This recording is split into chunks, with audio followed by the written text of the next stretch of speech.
Je me présente, donc David Wery, je suis professeur au sein du collège Saint-Quirin de Huy, professeur de sciences, de la quatrième à la sixième. Et aujourd'hui, à travers cette vidéo, je me permets de vous faire une proposition extrêmement intéressante, très unique, vraiment c'est quelque chose d'assez incroyable. Je viens vous proposer un voyage alternatif à destination des élèves de cinquième année, donc tant les élèves de général que de technique de qualification. Et cette proposition de voyage alternatif, elle a un lien avec en fait un projet d'éducation à la citoyenneté mondiale et solidaire. Donc à travers cette présentation PowerPoint, donc cette petite vidéo, je vais vous expliquer un petit peu les tenants et les aboutissants du projet, de manière à ce que vous puissiez un petit peu vous projeter et voir si vous vous retrouvez dans ce projet ou non. Donc commençons par un petit plan de la présentation. Donc je commencerai par forcément une introduction au niveau de la démarche, expliquer un petit peu comment un tel projet, comment une telle proposition peut arriver sur la table. En second lieu, je vous expliquerai ce que c'est que le Move with Africa, c'est-à-dire c'est une action à travers laquelle on se positionne justement au niveau de cette proposition. La troisième démarche sera de vous expliquer concrètement ce qui va être proposé aux élèves de cinquième. Pour finir, on passera à la quatrième étape qui consistera à mettre en avant les avantages, mais aussi les contraintes, les inconvénients, on peut dire ça comme ça, de ce type de projet. Et pour finir, je réexpliquerai envers qui ce projet est orienté, et les démarches de candidature, et bien évidemment les démarches pour la constitution du groupe qui sera sélectionné pour prendre part à cette aventure. Alors commençons par l'introduction. Donc l'introduction, dans un premier temps, on va partir sur sortir des sentiers battus.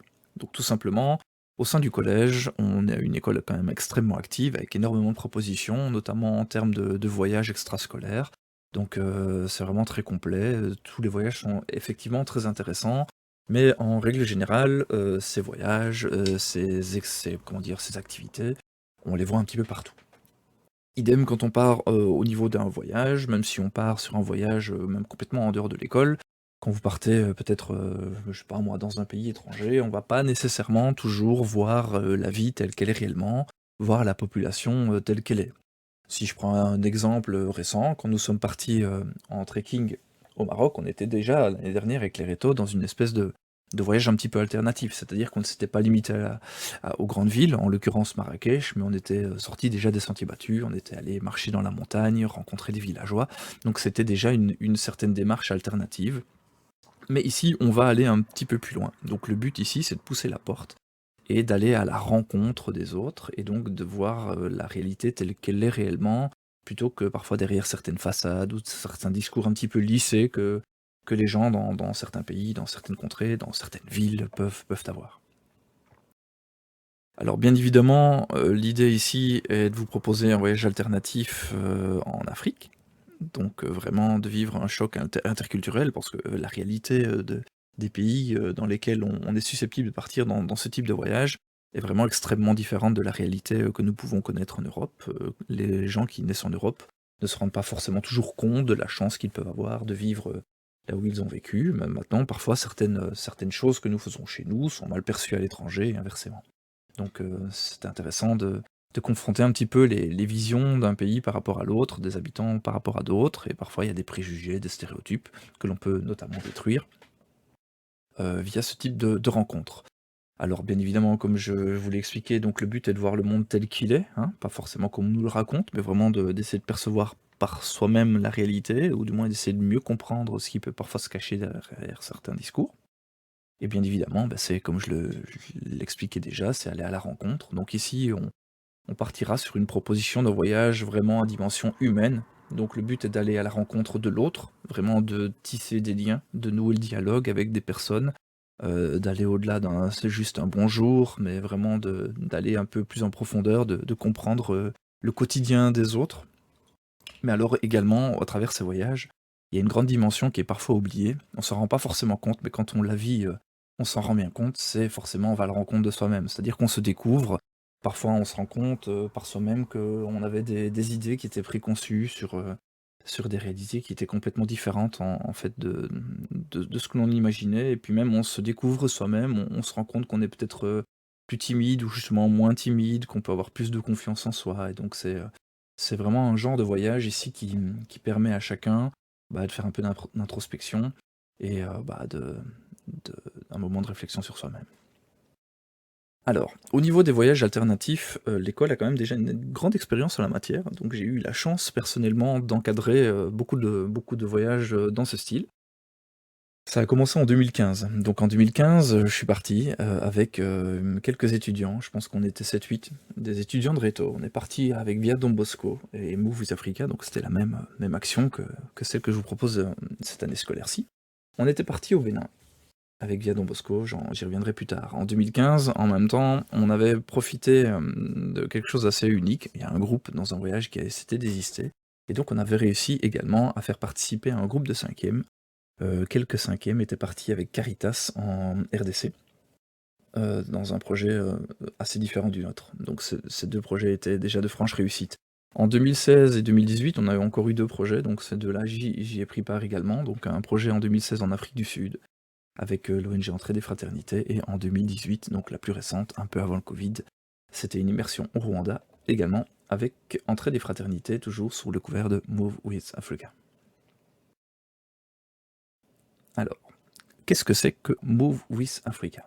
Alors, Move with Africa, c'est une action qui est lancée par le journal national La Libre Belgique. Et La Libre Belgique s'entoure de partenaires de renommée quand même, de grandes ONG, de grandes ASBL, tels que Médecins Sans Frontières, on a donc Caritas qui est quand même assez connu, on a déjà connu les Îles de Paix, enfin vous allez voir les différentes ONG qui sont impliquées cette année-ci. Et donc avec ces différentes ONG, elle encadre un projet de coopération-développement. Donc en vous expliquant un petit peu plus les projets par la suite, vous comprendrez en quoi ces projets sont vraiment de la coopération-développement. Au niveau de cette année scolaire-ci, on partira sur 230 jeunes du 3e degré. C'est-à-dire qu'à travers toute la Wallonie, plusieurs écoles ont été sélectionnées à travers des dossiers de candidature qui avaient été rentrés en mai dernier. Donc plusieurs écoles ont été sélectionnées pour prendre part à ce projet. Il semblerait qu'il y ait 7 projets. Maintenant, je ne sais pas exactement à l'heure actuelle combien d'écoles y prennent part. Je pense qu'il doit y en avoir une petite dizaine. Et donc ça fait 230 jeunes. Pas que des jeunes, sont les jeunes et leurs professeurs, leurs accompagnateurs. Et donc c'est le 3e degré général de transition, technique de qualification, mais aussi l'enseignement professionnel. Alors, ce type de projet est excessivement riche et porteur. J'y reviendrai par la suite parce qu'il y a quand même pas mal de petits détails qui arriveront certainement sans essayer de vouloir trop vous spoiler. Mais ce sont des projets à grande dimension humaine qui sont proposés là. Alors, si on rentre déjà un tout petit peu dans le détail, comment se structure Move with Africa? Donc là où cette expérience se différencie quand même assez fortement d'un voyage un petit peu plus conventionnel, c'est sa dimension en 3 phases. Donc, en général, on part plutôt sur une immersion. Quand on va dans un pays, on va dans le pays, on y arrive, on dépose ses valises, on va sur la plage, où on voit les paysages, on va à l'hôtel, au restaurant, où on peut discuter avec des gens. Mais dans un voyage comme celui que nous proposons cette année, il est impensable de partir sans préparation. Et donc la phase peut-être la plus importante en réalité, c'est la phase 1, c'est la phase de préparation. C'est-à-dire que pendant plusieurs mois, les élèves qui vont intégrer ce projet vont suivre toute une formation. Donc l'ONG qui est déterminée pour chaque école va préparer le groupe dont elle est responsable à différentes thématiques, telles que forcément les relations nord-sud, on peut parler du genre, parce que bon, dans certains pays, l'homme et la femme ne sont pas forcément toujours sur un même pied d'égalité, parfois on serait surpris, c'est pas forcément toujours l'homme dans les pays africains qui est mieux perçu que la femme, hein. C'est parfois la femme qui a peut-être un peu plus de pouvoir ou de choses à dire quand elle est chez elle, hein. Ça, il faut creuser un petit peu parfois. On a aussi d'autres choses, telles que forcément les inégalités nord-sud, je l'ai probablement déjà dit. Alors on a, en fonction de chaque ONG et des projets qu'elle encadre, on a parfois des thématiques un petit peu plus alimentaires, agricoles, on peut avoir des thématiques un petit peu plus liées à l'enseignement, il y a des thématiques aussi liées à la sécurité dans le monde, donc voilà, aux droits humains, donc il y a quand même pas mal de choses à dire. Et donc pendant plusieurs mois, une préparation sera sera donné aux élèves, notamment en termes de préparation, dans la mesure où plusieurs écoles participent au projet. C'est une grande force aussi de Movies Africa, c'est notamment un week-end de formation en commun sera organisé entre toutes ces écoles, de manière à réunir tous ces Belges, parce que c'est bien de faire des interactions nord-sud, mais les interactions nord-nord c'est aussi très intéressant, on a aussi beaucoup de diversité dans notre propre pays, en provenance de différentes provinces et différents types d'enseignements. Donc on a beaucoup de choses à apprendre à ce niveau-là, et donc il y a un week-end de formation où les écoles sont mélangées, et où nos jeunes rencontrent d'autres jeunes et discutent et construisent des choses ensemble pour se préparer à l'immersion. Arrive alors l'immersion, donc lors d'une dizaine de jours, en général on est plutôt proche des 15 que des 10, donc on va dire allez, pendant 2 semaines, les élèves partent en Afrique, à l'aide, pardon, avec l'ONG, voir les coopératives, les partenaires que l'ONG possède sur place et ce que ces partenaires font pour la population de manière à apporter leur soutien, soit à des paysans ou peut-être à des enfants qui sont dans la rue, des enfants qui ne sont pas scolarisés, à des personnes qui souffrent de violences, d'inégalités. Donc voilà, donc on visite ces projets, on échange avec les personnes sur place, de manière à avoir un voyage quand même assez riche. Après cette immersion, on revient en Belgique, et souvent il y a beaucoup de changements en fait. Il y a quand même une grosse prise de conscience, espérons-le, à tout niveau pour chaque personne qui prend part à ce genre de voyage. Et il est parfois nécessaire de laisser peut-être un petit peu retomber la pression, et quelques temps plus tard, il faut forcément réaliser une évaluation, que chacun dans le groupe puisse exprimer ce qu'il a ressenti avec du recul pour pouvoir voir un petit peu s'il y a des choses qui ont été modifiées dans ses habitudes, ce qu'elle fait chez elle, son regard sur les autres. Alors il y a aussi toute une dimension forcément à travers tout ce projet, c'est dans la mesure où le projet est quand même encadré par un grand journal national, il y a aussi une dimension un petit peu médiatique, dans laquelle le groupe, tout au cours de sa préparation, de son immersion et de son évaluation, prend part à de la sensibilisation. Donc on peut faire des capsules vidéo, on peut faire des petits textes, on peut faire des animations, faire des conférences, de manière à sensibiliser certains types de publics. Ça peut forcément être à la base la famille, mais ça part aussi généralement dans nos projets du passé. On avait fait de la sensibilisation au niveau de notre propre école, en faisant des animations dans d'autres classes, au niveau même des copains de classe, pour leur expliquer ce qu'on avait fait, leur faire vivre peut-être certains petits ateliers assez marquants, de manière à ce que chacun puisse prendre un petit peu conscience de la réalité du monde, tout simplement. Et voilà, le but c'est de partager un maximum les apprentissages que le groupe pourrait avoir et que ça percole au niveau de toute l'école pour que ce ne soit pas forcément qu'un petit groupe de personnes un peu privilégiées qui ont eu la chance de prendre part à un projet, qui puissent profiter de ce genre de choses. Donc c'est ça Movies Africa, c'est vraiment un projet extrêmement riche, extrêmement ambitieux, qui lors d'une année scolaire vise à amener ses élèves en Afrique et en faire profiter un maximum de personnes. Alors, on en est peut-être à la 10e édition de Movies Africa. En tout cas, Movies Africa existe depuis 10 ans. Et pour cette édition, voici les différents projets qui étaient possibles. Et donc, l'école a dû cocher trois projets et on nous en a donné un. Alors, au niveau des ONG, vous avez pas que des ONG. On a l'ASBL, par exemple, ASMAE. Donc l'ASMAE proposait 2 projets, donc un au Sénégal et un au Togo.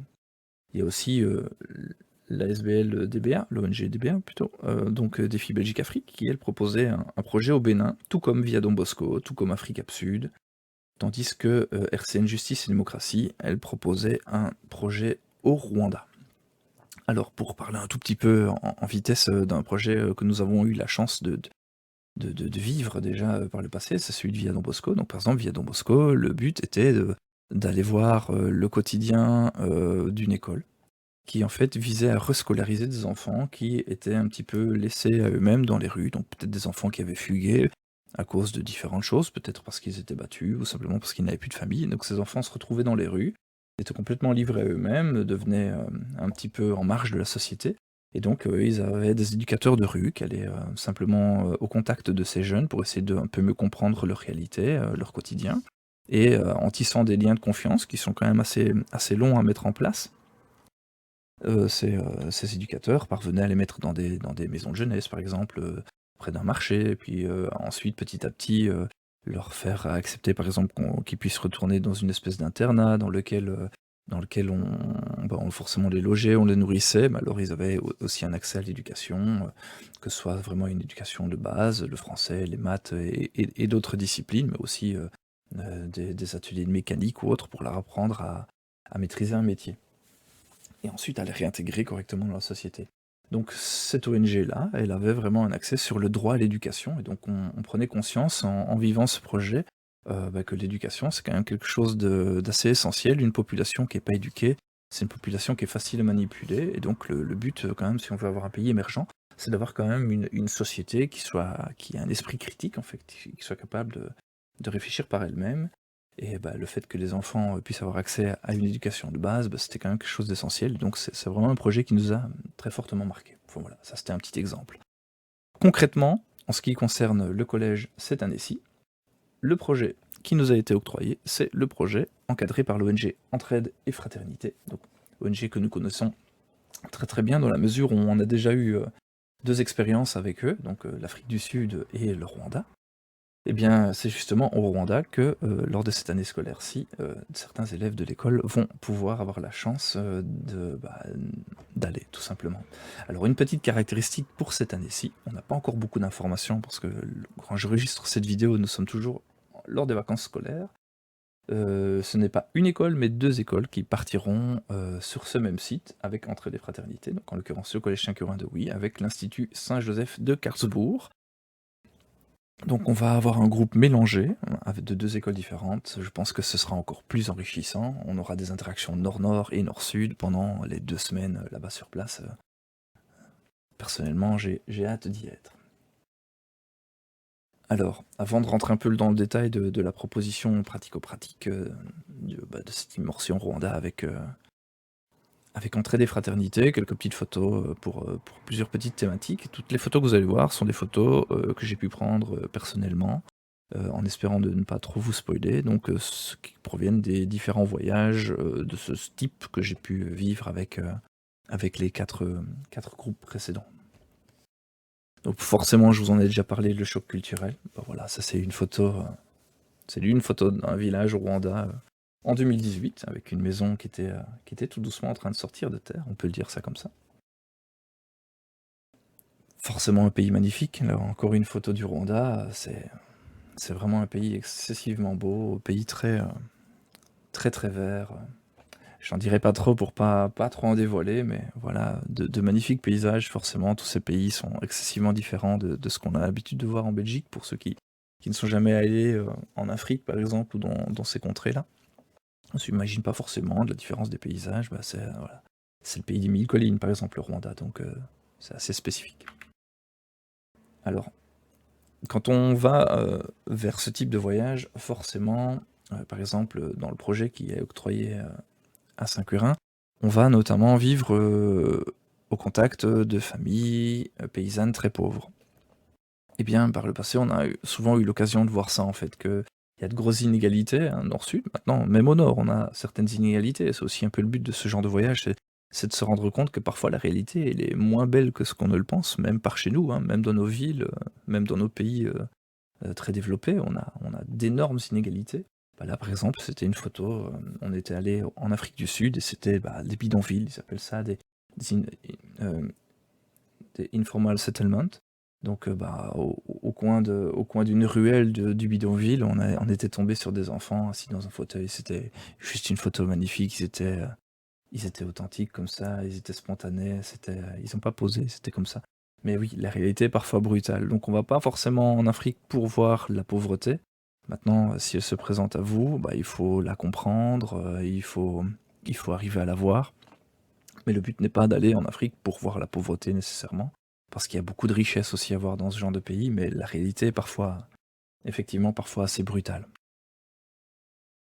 Alors forcément, dans ce genre de voyage à grande dimension humaine, il y a toujours énormément de rencontres. Ça, c'était une photo au Bénin, où on était allé, c'était une ferme agricole qui était encadrée par justement cette espèce d'internat d'école. Donc il y avait quelques jeunes qui avaient plutôt une démarche vers l'agriculture. Et donc, il y avait des agronomes qui venaient à leur rencontre pour leur donner des techniques d'agriculture, ou même au niveau de l'entretien des cultures, mais aussi au niveau des différents types d'élevage. Et donc là, on s'était posé pendant une heure et demie à mieux se connaître avec ce groupe qu'on découvrait là sur le moment. Ce sont toujours des mouvements qui sont assez riches, avec beaucoup plus de profondeur qu'on ne pourrait le croire. C'est pas juste là posé sur une photo, c'est vraiment des discussions de groupe, et puis ensuite arrivent des petites discussions individuelles. Parce que la force aussi de ce type de voyage, c'est qu'on a forcément uniquement ici des pays francophones, ce qui permet en général d'avoir en face de vous des partenaires qui parlent votre langue. Même si bien évidemment au Rwanda, dans les petits villages, tout le monde ne parle pas nécessairement français. Mais quand on va à la rencontre de jeunes comme ça, ou par exemple dans des écoles, forcément on s'arrange pour tomber sur un public qui puisse interagir avec vous de manière riche, et donc forcément d'avoir la même langue, c'est forcément beaucoup plus pratique. Donc des rencontres d'une profondeur assez dingue. Alors des échanges, bon, j'aurais pu vous mettre plein de photos, parce que des échanges, il y a quasiment que ça dans ce type de voyage.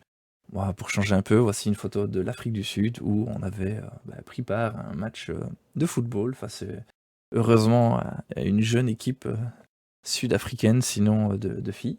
Sinon, on aurait pris beaucoup plus de buts que ce jour-là. C'était vraiment super sympa. Enfin voilà, c'est un voyage qui n'est fait quasiment que d'échanges, en fait. Alors bien sûr, on participe dans ces chantiers de coopération, on prend part à la vie active de ces personnes. Donc si vous allez dans un projet un peu agricole, de sécurité alimentaire, vous allez prendre part à la vie de ces paysans. Et donc le but, c'est par exemple d'aller travailler dans les champs, ou d'aller construire une maison. Enfin, quand on voit ici le regard de certaines personnes, il y a beaucoup de bienveillance, beaucoup de gentillesse, beaucoup de tolérance, beaucoup d'échanges. Enfin voilà, les photos, elles mentent pas, ce sont pas des photos qui ont été posées, c'est comme ça. Donc à gauche, on a une photo du Rwanda, construction de maison. Et à droite, on a notre ami Maxime qui devait aller cueillir une noix de coco. Il n'arrivait pas à grimper. Et donc il a été aidé tout naturellement par quelqu'un qui est venu le sauver, parce qu'il avait un petit peu peur de descendre. Et forcément, voilà une photo du Bénin qui représente bien un petit peu ce que je voulais faire passer par cette dia. Donc le but de ce genre de voyage, c'est souvent une prise de conscience individuelle, collective, sur sa position dans le monde, en fait. Devenir un citoyen plus critique, d'avoir un regard un peu plus objectif sur le monde qui nous entoure, même sur soi-même, de ses propres habitudes, peut-être même de ses habitudes de consommation, de ses attitudes vis-à-vis des autres. Je sais pas, un étudiant qui n'aime pas forcément aller à l'école, il se rend peut-être compte après à quel point c'est quelque chose de précieux d'avoir une éducation, d'avoir des connaissances. Donc voilà, ce sont des voyages qui, en général, vous changent une personne, même si au retour, on n'a pas toujours l'impression d'être changé au plus profond de soi. C'est pas possible de revenir indemne de tels voyages, donc c'est un peu l'idée ici, c'est d'organiser et de mettre en pratique des ateliers, des interactions qui permettent de se poser une question critique sur soi-même, sur le monde qui nous entoure, pour devenir un citoyen un peu plus averti du monde. Alors concrètement, j'en ai peut-être déjà dit un petit peu dans la vidéo, mais on va y revenir quand même un peu plus en détail. Donc l'idée ici, c'est de partir au Rwanda. Donc le Rwanda, c'est un pays vraiment en Afrique centrale, hein, c'est un tout petit pays qui a une histoire très riche avec la Belgique, hein. La Belgique a un rôle assez lourd au niveau de l'histoire de ce pays, la France aussi. Enfin, c'est un pays qui a une histoire qui a une histoire dramatique. On y reviendra probablement lors des week-ends de formation pour celles ou ceux qui ne connaîtraient pas les caractéristiques du Rwanda. Et donc ce séjour au Rwanda se déroulerait durant les congés de détente 2024. Donc en général, les voyages d'immersion se font plutôt vers Pâques. Mais bon, au Rwanda, pour commémorer le génocide de 1994, le mois d'avril n'est pas du tout un mois lors duquel on visite ce pays, c'est un mois où simplement ils sont en deuil. Et donc on ne va pas là-bas à ce moment-là. Et donc on partirait plutôt vers février-mars, fin février, début mars, pendant 2 bonnes semaines là-bas. Donc là vous avez une photo d'un champ au Rwanda dans lequel nous avions planté du riz. Alors concrètement, la thématique défendue par Entraide et Fraternité au Rwanda, c'est très clairement une thématique de sécurité alimentaire. Donc le but sera de vivre le quotidien, enfin de vivre au contact de paysans qui sont structurés sous coopérative grâce à une association locale qui est appelée AproJumap. Donc cette association vient en aide à ces paysans, donc elle leur apporte un support financier pour, par exemple, acheter des graines, construire des maisons, pour avoir certains types de matériel, par exemple des réservoirs d'eau, peut-être des panneaux solaires, même simplement acheter des animaux, une chèvre, une vache, même des cochons. Et aussi une aide un petit peu d'expertise, c'est-à-dire, un petit peu voir comment d'un point de vue agricole, on peut, peut-être mieux fertiliser les champs, mieux utiliser même mieux récolter, peut-être, avoir, non pas un produit brut, mais travailler un produit fini pour, ne pas forcément le vendre tel quel, mais, avoir, une diversité des produits que l'on peut vendre, et forcément, avoir peut-être plus d'ampleur au niveau de ses actions et de vivre de manière plus digne. En général, ce sont beaucoup des dames là-bas, c'est beaucoup des paysannes, en fait. Et donc le but sera de mettre la main à la pâte et de voir un petit peu comment Aprojumap arrive à apporter son aide, à toutes ces personnes dans ces collines. Donc voilà, je vous en ai parlé, hein. Donc le partenaire c'est Aprojumap, les actions, travaux dans les champs, alors ça peut être effectuation d'habitation, ça peut être effectuation d'un sentier. Et alors au niveau des rencontres, on rencontre tant les partenaires, donc c'est-à-dire Aprojumap ou des petites sociétés qui sont structurées en coopérative, comme je vous le disais, mais les bénéficiaires, ça peut être juste un paysan dans son exploitation. Alors il y a aussi des rencontres qui sont prévues avec des étudiants, vous voyez, un peu comme la photo que je vous ai montrée avec le match de foot avec des petits jeunes. Eh bien, quand on était parti au Rwanda en 2018, on avait passé toute une journée dans une école secondaire où on avait rencontré en fait des enfants, des étudiants, des ados, hein, dont les parents avaient reçu en fait pour leurs enfants des bourses d'études qui leur permettaient de mettre les enfants dans ce type d'école. Et ces bourses étaient offertes par les partenaires tels qu'Entraide des Fraternités. Donc forcément beaucoup de rencontres avec ces étudiants, et puis même avec d'autres personnes, hein, même des villageois, même ne fût-ce que même des échanges avec les chauffeurs, et ainsi de suite, toujours excessivement riche. Alors bien évidemment, on va pas dans un pays comme celui-là, juste pour ça, il y a quand même une certaine dimension culturelle, ça fait aussi partie de la découverte, et donc on prendra la peine d'aller visiter quelques beautés du Rwanda. On n'ira pas voir les grands singes, mais par contre, aller voir le lac Kivu, s'imprégner de l'histoire triste, notamment avec le génocide et le musée du génocide. Eh bien, c'est quelque chose d'important, voir un petit peu la culture avec les musées nationaux. Voilà, plein de choses en perspective, donc de la découverte. Et en général, on commence par un peu de découverte pour pas arriver tout de suite dans le dur, l'immersion doit se faire en douceur. Donc c'est un voyage avec plusieurs dimensions, mais surtout beaucoup d'apprentissage, beaucoup de découvertes. Alors sur place, comme je vous le disais, une dizaine de jours, on est plus sur, ça dépend sur 14, ça dépendra sûrement de plein de choses, notamment au niveau des billets d'avion. Au niveau des logements, alors c'est très particulier ici parce que habituellement quand je présente un voyage, je sais pas trop où on va, je sais pas trop comment ça se structure, mais ici je connais parfaitement ce projet. Je pourrais vous montrer des photos de chaque chose, on serait dans du très proche probablement. Après le but n'est pas de vous montrer non plus à l'avance tous les détails, ce serait un petit peu dommage, ça enlèverait un petit peu de charme justement à la découverte. Et donc je sais pas trop ce que je peux dire ou pas dire, donc voilà.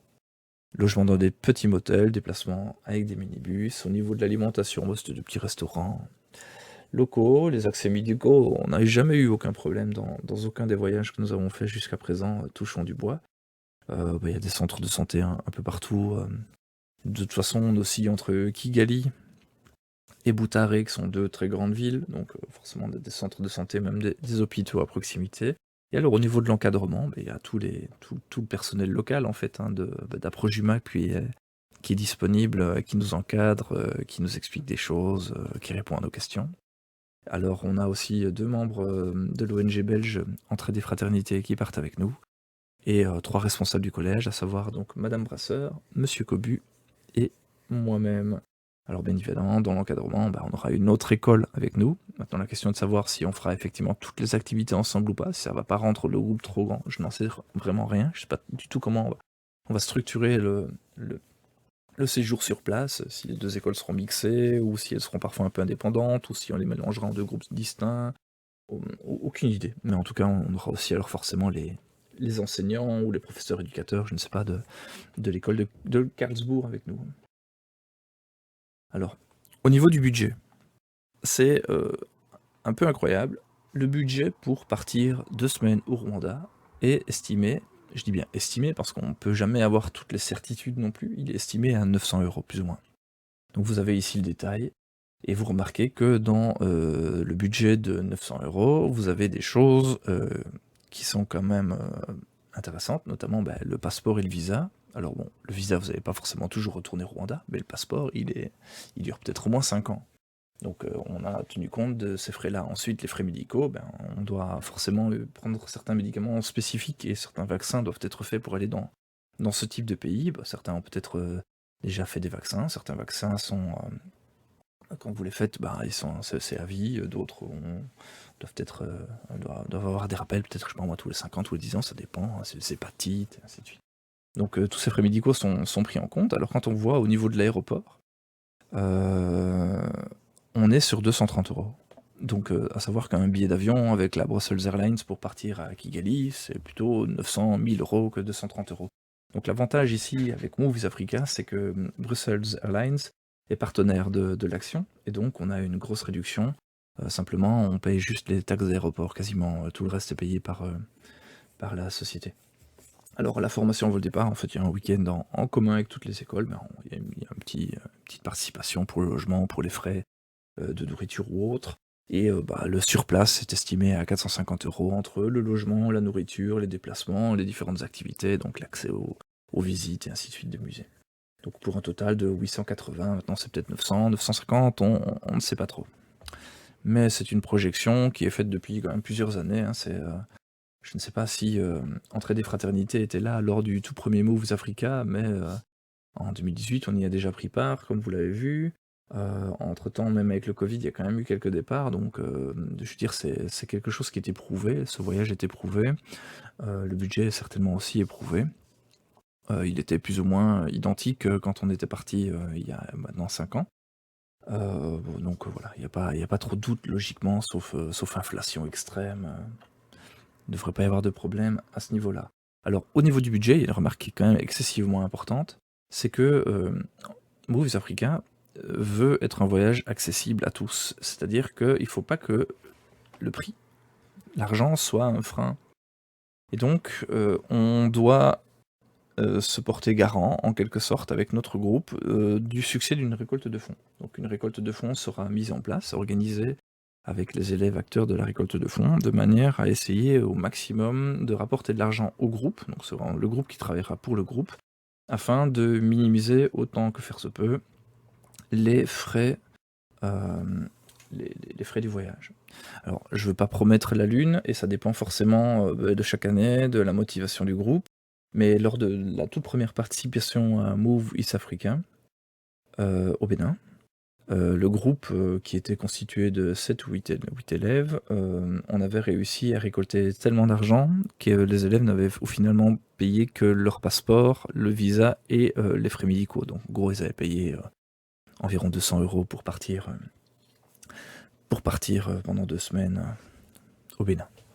Voilà, maintenant, une année n'est pas l'autre, il y a des mécanismes qui permettent de récolter de l'argent, maintenant c'est au groupe de trouver la motivation et la créativité pour mettre en place des actions qui permettraient de réduire de manière assez conséquente, je pense, l'impact financier.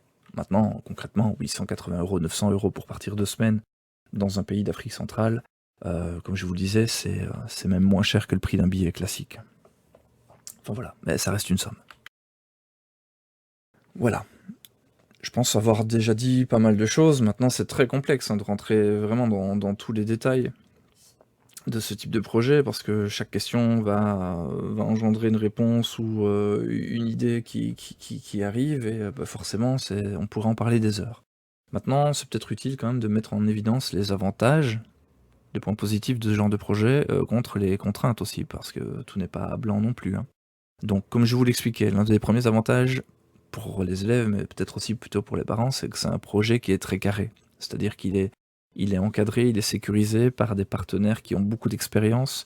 On part pas dans un pays sans le connaître, on a des gens qui connaissent, qui sentent un peu le terrain, qui savent les endroits où on peut aller, les moments où on peut aller, les situations où peut-être il faudrait pas forcément rester à un endroit ou aller dans un autre. Voilà. On est quand même toujours dans des pays qui sont, même avec certaines pauvretés ou parfois des régimes politiques qui sont particuliers. Donc c'est quand même toujours bien d'avoir quelqu'un de confiance, qui connaît très bien l'endroit, qui connaît très bien les gens. Ça permet d'éviter des quiproquos ou d'avoir des petites tensions ou des problèmes quelconques. Donc ça, déjà, c'est un avantage énorme. Si vous partez tout seul là-bas, vous n'aurez jamais ça. Ensuite, un avantage incroyable, bien forcément, c'est l'apport de l'ONG. L'ONG, elle a aussi son expérience, elle a des valeurs qu'elle véhicule à travers tout simplement les formations qu'elle dispense et à travers les discussions qu'on peut avoir avec les partenaires de l'ONG qui nous accompagnent pendant toute une année. Et donc forcément, lors du voyage, on apprend tellement de choses en fait. Ces personnes sont juste magnifiques et on a juste envie d'en apprendre chaque jour davantage sur leur motivation, sur ce qu'elles font, sur leurs valeurs. Alors bien évidemment, l'un des avantages, c'est que c'est un voyage excessivement humain. C'est un voyage qui a plein de sens. Je pense que je l'ai déjà dit quelques fois, je vais peut-être éviter de me répéter. Mais cette dimension-là, elle est énorme. C'est forcément l'opportunité d'une vie. C'est très rare de trouver des voyages comme cela. Alors si en plus on peut le faire durant sa scolarité avec des gens que l'on connaît peut-être un peu, ou même pas, hein, parce que parfois dans son école, peut-être que les élèves ne se connaissent pas si bien que cela entre eux, même des amis peuvent se découvrir, ou parfois même dans une même classe, il y a des gens qui se parlent pas. C'est parfois l'opportunité de voir que certaines personnes sont pas telles qu'on le croyait, ou même nous, on n'est pas comme on le croyait, de se découvrir soi-même ou ensemble. Il y a plein de richesses, hein, je vois ici sur la dia, il y a toute cette dimension médiatique, donc à savoir que, par le passé, notamment avec les Béninois là, on avait eu l'opportunité d'aller visiter l'imprimerie de la Libre Belgique, de passer une soirée avec Francis van de Woodstein, donc le big boss qui nous expliquait un petit peu ce que c'était que l'édition d'un journal. Forcément, on peut discuter avec des photographes professionnels, avec des journalistes. On a eu l'occasion de passer quelques fois à la radio pour expliquer un peu ce que l'on faisait, interviewé par des journalistes. On a organisé le spectacle d'Alex Vizorek, donc des personnes assez connues que l'on peut côtoyer, parce que simplement ça nous donne accès à certaines choses. Eh bien, c'est l'opportunité. Si le groupe est vivant, si le groupe est dynamique, on peut. Sky is the limit. Il n'y a pas vraiment beaucoup de limites en soi, c'est juste l'imagination qui nous bride. Et un autre avantage, forcément, c'est le coût réduit. Je pense que c'est quand même une belle opportunité quand même. D'autant plus si la récolte de fonds est efficace. Niveau contraintes, parce qu'il y en a, et il faut les mettre en avant pour être certain que les élèves qui voudraient prendre part à ce projet soient bien conscients de l'implication que ça demande. L'une des premières contraintes, forcément, c'est l'ouverture. On a parfois des élèves introvertis, alors c'est pas forcément un problème, mais il n'y a rien à faire. C'est quand même un voyage où on va vouloir s'ouvrir aux autres, où les autres vont s'ouvrir à vous. Donc c'est un voyage dans lequel il faut accepter d'aller vers l'autre, il faut accepter que les autres viennent vers vous, en fait. On n'est pas obligé de tout dévoiler, forcément, il y a quand même toujours une autre part d'intimité, en quelque sorte. Mais d'une manière ou d'une autre, c'est un voyage pendant lequel il y a quand même, répétons-le une millième fois s'il le faut, mais beaucoup d'échanges. Donc forcément, c'est une ouverture. Donc parfois, on doit aussi sortir de sa zone de confort, hein. Parfois, on n'est pas dans des conditions telles qu'on les connaît en Belgique. Voilà, on fait avec, et puis tout le monde est logé à la même enseigne. Et puis parfois, on n'a pas d'eau chaude, on n'a pas d'eau chaude. C'est pas grave, ça fait partie du voyage. Donc il faut être assez ouvert d'esprit. Et c'est un peu le but aussi de ce genre de voyage, c'est de partir d'une feuille blanche, en fait, d'arrêter d'avoir des préjugés, des stéréotypes, et de voir comment c'est réellement, et de se dire, voilà, je vais aller un petit peu au-delà de mes appréhensions. Et c'est souvent dans ces moments-là où on fait les plus belles découvertes. Autre grosse contrainte, c'est l'implication, comme je le disais tout à l'heure, que cela sollicite, hein. Ça demande quand même beaucoup d'implication. Donc premièrement, les formations, il y en a quand même beaucoup, hein, les formations. Donc on a un week-end en commun en novembre, donc il faut que les élèves soient présents à ce moment-là. Il n'y a pas question qu'un élève ne soit pas là.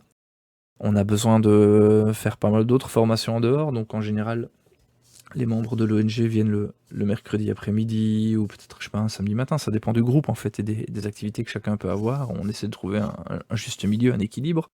Mais on a facilement 5-6 formations nécessaires avec les membres de l'ONG pour débattre de tous les thèmes et d'avoir les bases les plus solides afin de vivre le mieux possible l'immersion. Donc ça, c'est jusqu'au départ. Donc jusque février, vous imaginez au moins 5-6 formations.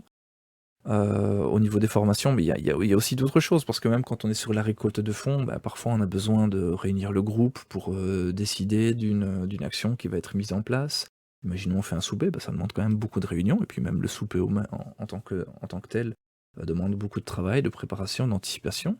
Donc ça demande ben, parfois quelques temps de midi, donc quand on est un petit peu dans le show, bah, c'est peut-être tous les 2-3 fois par semaine, voilà, c'est très variable. Mais en tout cas, ça demande beaucoup de temps. Maintenant, quand on est motivé, bah, on trouve le temps. De même, le troisième point, c'est la communication, qui demande aussi beaucoup d'implication. Comme je vous le disais, donc c'est la Libre Belgique qui encadre le projet. Et donc l'une de ces demandes, c'est que, en contrepartie, le groupe médiatise ses apprentissages. Donc, en gros, quand on fait des découvertes ou si quelqu'un a envie de se confier, de donner ses impressions avec une capsule vidéo ou avec un texte, ça peut être un poème, ça peut être tout et n'importe quoi, une lettre ouverte. On devra tenir une espèce de carnet de bord. Ce sera sur un réseau social de notre choix, donc qu'on devra tenir à jour. Et puis il y a aussi le site internet de la Libre Belgique, il y a une page spécifique Libre Belgique Afrique, dans laquelle on peut soumettre des articles en fait. Et donc ça, ce sera le cas, donc en espérant que chacun y morde, même montage vidéo, montage photo. Il y a plein de choses à faire. Parce que quand on parle de communication, ça peut être un reportage photo avec une exposition par la suite, faire un montage vidéo, poser la voix, faire des montages pour expliquer ce qu'on a fait par la suite. Donc c'est beaucoup de travail, mais beaucoup de plaisir. Et puis ensuite, il faut bien imaginer qu'on s'est bien formé, on est parti, mais il y a tout l'après. Donc tout l'après, il y aura encore des réunions, notamment une réunion d'ensemble avec toutes les écoles, où on fait un petit peu la fête, où chacun va expliquer un peu ce qu'il a pu vivre pour voir comment les autres groupes ont vécu ces immersions dans d'autres pays, et en plus dans d'autres thématiques que la nôtre. Au niveau de l'après, il y a aussi le vécu du groupe où on se réunit pour débriefer un petit peu, en ayant pris le temps quand même de laisser un petit peu retomber la pression. On prend le temps de rediscuter entre nous pour voir un petit peu ce que chacun a appris, si ça a provoqué un changement au niveau de sa vie, de soi-même, de ses relations humaines par exemple. Il y a plein de choses qui peuvent rentrer en compte. Et puis dans la gestion de l'après, dans la mesure où notamment on sollicite les cinquièmes années et non pas les rétos. Faut bien imaginer la chance que vous avez, il y a que les cinquièmes qui sont sollicités. Parce que le but, c'est de vous avoir encore à l'école l'année prochaine. Et donc le but, c'est d'utiliser en gros les ressources, les connaissances que ce groupe pourra avoir acquis, de manière à ensuite le transmettre aux autres dans l'école et de pouvoir faire bénéficier un petit peu tout le monde en fait, pour essayer de rendre durable ce genre de projet. L'idéal, c'est de le pérenniser. Après, le Moves Africa, ça reste un concours. On a eu la grande chance d'être lauréat cette année-ci, rien ne dit qu'on le sera encore l'année prochaine, mais on a déjà fait des projets de ce type en dehors. Certes, ils sont un peu plus coûteux, mais ils sont drôlement porteurs, donc ça peut être utile de les réancrer si on a des personnes à l'école qui ont cette envie d'y prendre part. Et donc ça peut être utile quand même d'avoir des élèves qui ont déjà eu ce vécu pour le transmettre à d'autres, et puis même sans forcément partir à l'étranger, ce type de connaissances peut s'appliquer au Nord également. Et l'école sort grandie quand on a des acteurs dans son école qui peuvent venir témoigner de certaines choses auprès des autres. Et donc pour qui? Je l'ai déjà dit en gros, hein, donc on n'a que 13 places, malheureusement. Et encore c'est beaucoup, dans la mesure où on partirait avec une autre école avec également 13 places, ça fait un groupe de 26, c'est beaucoup. Donc voilà, on verra. Et donc ici c'est ouvert aux deux formes d'enseignement, donc les générales de transition et les techniques. Donc on a 13 places. Alors au niveau des informations qui arrivent ici, oui, la petite photo à droite, c'était le groupe de 2018, 16 étudiants, visite de l'ambassade belge à Kigali. C'était super intéressant, vraiment, c'était assez incroyable. On avait tous mis notre polo d'entrée des fraternités, et l'ambassadeur avait pas la langue de bois, et il nous expliquait vraiment pas mal de choses. C'était très, très enrichissant. Et donc comme je le disais, les informations qui arrivent ici, elles sont pas forcément sûres, dans la mesure où, on est encore un peu loin de la rentrée à l'heure actuelle, lors de laquelle j'enregistre, cette vidéo. Donc dans l'idéal, on demandera un dépôt des candidatures pour le mercredi 13 septembre, donc à l'aide d'un papier qui vous sera redonné lors de la présentation générale, du PowerPoint à tous les élèves de 5e à l'école. Et ensuite, les candidatures donc seront à remettre pour ce 13 septembre avec, une constitution du groupe le 15 septembre. Au niveau de la constitution du groupe, on ne sait pas encore vraiment vers où on va parce qu'en fait l'idée, on ne sait pas du tout combien de personnes seront intéressées, pour déposer leur candidature sur les 13 élèves, qui seront sélectionnés. Donc à la base, on partait sur une idée d'un simple tirage au sort. Maintenant, s'il y a beaucoup de candidatures, on devra probablement faire un premier tri. Est-ce que ça passera par des lettres de motivation ou des entretiens oraux pour essayer de mieux comprendre, le degré de motivation de l'élève, de déterminer un petit peu sa maturité, s'il est cohérent par rapport à l'implication que ça demande, un petit peu son profil d'élève, même son histoire tout simplement, s'il est déjà parti ou pas, s'il connaît un peu le continent africain, s'il a des racines africaines, enfin voilà, si simplement son histoire, eh bien peut-être qu'on pourrait, peut-être, on n'en sait rien, faire un premier tri, même si c'est jamais évident, on voudra emmener tout le monde, mais malheureusement on n'a que 13 places. Donc voilà, on verra, ces informations seront plus précises pour la rentrée. On en aura débriefé entre nous avec la direction. Voilà, voilà. Donc j'espère que cette présentation était suffisamment complète. Comme j'ai déjà dit, on peut jamais tout expliquer, donc n'hésitez pas à revenir vers moi si vous avez des questions. Moi, je vous remercie pour votre attention. Forcément, la balle est dans le camp de chacun d'entre vous, au niveau des élèves. Il faut parfois provoquer la chance et en tout cas, vous ne le regretterez pas. Franchement, si vous avez de la motivation et si vous avez envie de vous impliquer et de découvrir pas mal de choses, n'hésitez pas à poser votre candidature. Ce sera un plaisir de vous avoir dans le groupe. Voilà, allez, bonne fin de journée à tous.